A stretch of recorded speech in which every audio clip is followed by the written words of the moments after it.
I think we kind of were all excited about the idea of doing it here. You know, it's our hometown, right? So when I ask people, international friends, what they think of Seattle, you know, right off the top of their head, they're like, oh man, rain.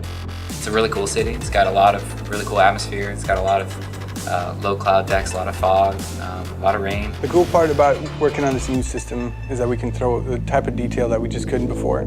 And say, hey, look, we want a bank of puddles here. We're just going to paint some blue verts in here. We can come in here and we can lower the puddle values. We can come in here with the tools, and I can start painting in these patches where I want, you know, destruction, fall off, and then kind of for the final awesome bits here, a lot of wetness and puddles just to kind of give it a rained-on feel, like we've kind of been here a while.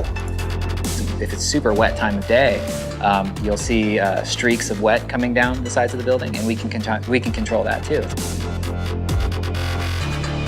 You see the sun like hitting a wet street, and it kind of flares out for a second, just like if you're walking down the street and it had just rained and the sun is coming down the center of a street, right? And it flares out in your eyes.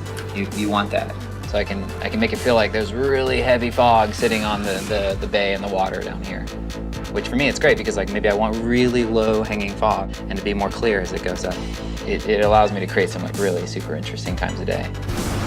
One of the features I'm most excited about is actually that share button, because we're, you know, of course going to use it for cool replays of all the fun physics stuff that happens. You know, you throw a smoke grenade at a tower, it collapses, it squishes like 4 guys, then they get mad, send out a helicopter, the helicopter's shooting at you, it's exploding all these cars. But for me, I'm going to be that boring guy who just has a bunch of gorgeous beauty shots, because the city looks so sharp that I could just see people stopping on top of a building and just kind of doing a little 10-second pan, just looking around and taking it all in. Being able to actually light an entire game for PS4 and make it, you know, look like the city that I live in, that's awesome.